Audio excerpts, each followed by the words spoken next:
Hello， 大家好，我是卡皮，今天给大家带来《神奇宝贝》第5部剧场版《水都的守护神》。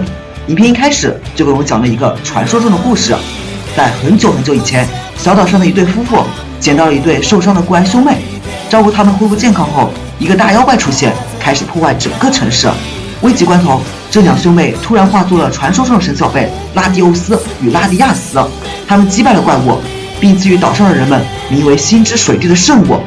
在此传说背景下，一个风和日丽的上午，小智一伙来到了这座岛屿，并参加了水上冲浪大赛。小智和小霞分别用的是小巨鳄和太阳珊瑚。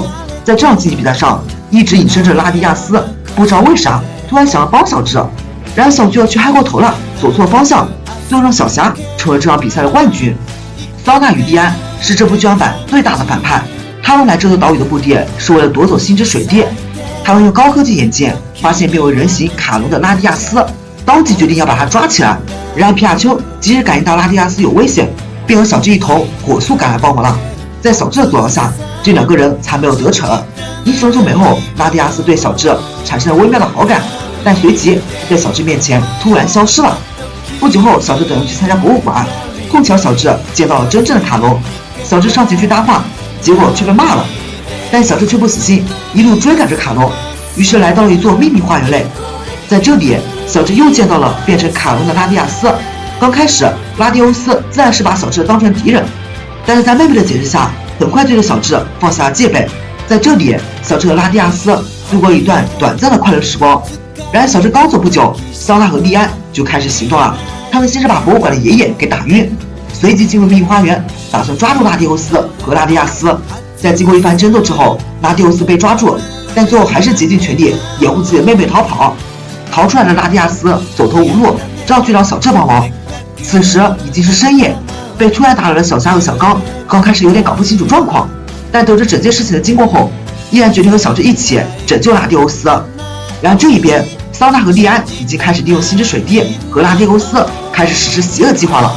他们先是附魔了化石神奇宝贝镰刀盔和化石翼龙，然后又用机械装备控制了整个城市，导致小霞和小刚被突然出现的铁栏杆围住。但小智没有被困住，但是却遭了化石翼龙和镰刀盔的追杀。小智因为走了急，没有带出皮城之外的任何神奇宝贝，因此刚开始非常被动。小霞和小刚得知这里后，赶忙派自己的神奇宝贝前去搭救小智。最后经过重重磨难，小智和拉迪亚斯终于来到了拉迪欧斯的身边。但此时因为装置已经失控，拉迪欧斯被困在里面无法脱身。卡隆说，如果继续这样，拉迪欧斯肯定会死的。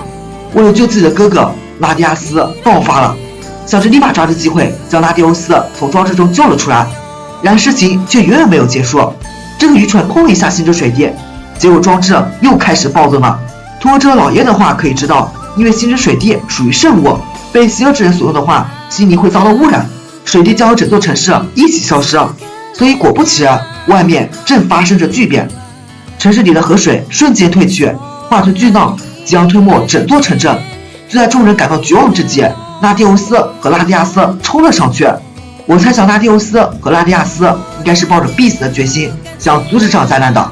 然而拉迪欧斯却不忍心自己的妹妹跟着牺牲，于是一个人耗尽了力量，最后化作一道光消失了。故事的最后，小智一伙将浮在水上的拉迪亚斯救起。短暂的悲伤过后，众人开始了新生活。这部剧场版的总票房主要是6.7亿日元，可以说是相当低了。但故事的最后却给我留下一个疑问，那就是最后亲在小智的那个人到底是真的卡隆还是拉迪亚斯呢？大部分人还是认为是拉迪亚斯亲的小智，我本人也不例外，但还是有少部分人认为是真的卡隆亲的。这里我不发表任何看法。